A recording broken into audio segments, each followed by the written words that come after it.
बहुत बहुत हार्दिक अभिनंदन करती हूँ और आप सभी का बहुत बहुत शुक्रिया।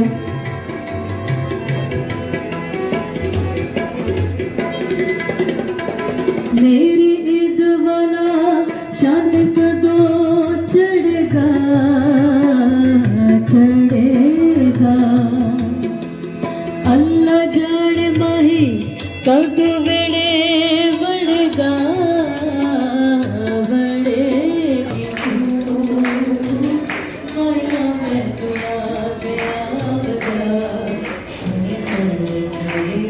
तालियां हो जाए। इन्होंने जितनी बातें सबको संदेश के रूप में लिखी है और खुद भी ऐसा ही उन्होंने बोला है। तालियां बन जाएंगी इस बात के लिए, बिकॉज जिसे कहते हैं किताब का विमोचन होना उसका एक बर्थडे मनाने जैसा होता है, तो हैप्पी बर्थडे वाली बात फीलिंग आनी चाहिए सबके अंदर। तो ये किताब के बारे में आप दिखा रही है, बच्ची का पिताजी मुस्कुरा रहा है, उसकी मम्मी मुस्कुरा रही है और बेटा भी मुस्कुरा रहा है और साथ साथ हमारे फूल भी मुस्कुरा रहे हैं। यानी कि एक माने समय सही माने में गुलगुल से गुलफाम फुला। ये वाकई एक छोटी सी किताब में आपको बहुत कुछ मिलेगा। हमेशा जानते थे और आज भी वही जानते थे, क्योंकि वो हमेशा उनके दिल दिमाग में डीएवी कॉलेज को जो है वो काफी ऊंचाइयों तक लेकर गए।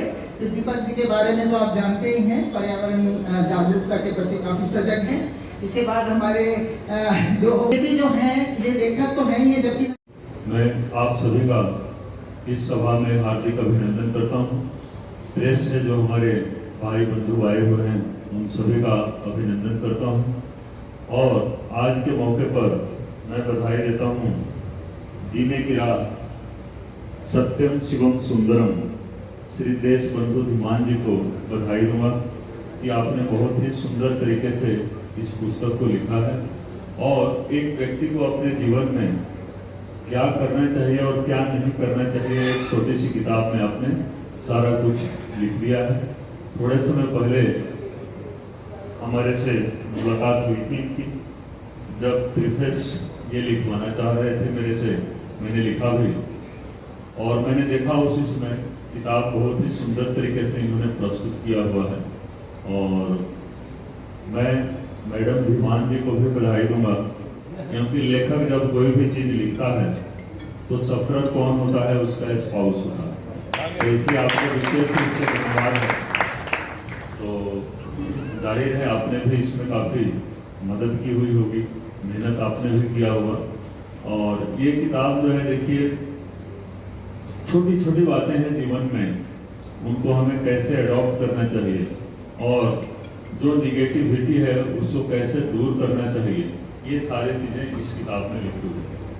क्रोध नहीं करना चाहिए, सिंपल सी बात है, लेकिन क्रोध तो राजा रामचंद्र जी ने भी किया था, ठीक है। तो उन्होंने क्रोध पर विजय पाई थी, तो इन्होंने ही लिखा है कि क्रोध पर विजय प्राप्त करो। क्रोध कब करना है और कब नहीं करना है, ये बात है। क्रोध कब करना है और कब नहीं करना है। रामचंद्र जी ने क्रोध कब किया था, जब वो 3 दिन तक सागर से रास्ता मांग रहे थे और सागर ने रास्ता नहीं दिया, तो उन्होंने क्रोध किया। वहां क्रोध जेन्युइन क्रोध था। तो वही इन्होंने लिखा है कि क्रोध पर विजय प्राप्त करो, बात बात में क्रोध नहीं करना और जहां जरूरत पड़े वहां क्रोध जरूर करना, ठीक है। तो ये सारी चीजें इसमें देखिए पर्यावरण के बारे में इन्होंने लिखा है कि पर्यावरण, आज देखिए हम एसी चला रहे हैं, बड़े खुश होते हैं और जितना हम इस बार एसी चलाएंगे उतनी ही ज्यादा सर्दी अगली बार नेक्स्ट सर्दियों में।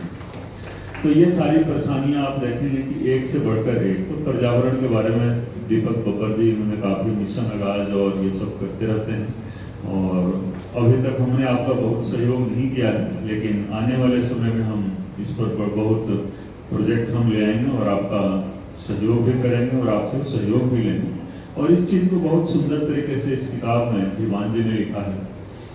और जो कंफर्ट जोन की बात ये कर रहे हैं, मुझे खुशी हुई देख करके जब किताब में कि इलेक्शन के दौरान जब आर्य समाज मंदिर लॉरेंस रोड में आया था तो मैं बोलना तो नहीं चाह रहा था, लेकिन मुझे जब बोलने के लिए दिया गया तो उसमें एक लाइन में ये बोला था कि कंफर्ट जोन से बाहर आना चाहिए। उसको भी एक चैप्टर इन्होंने बना दिया।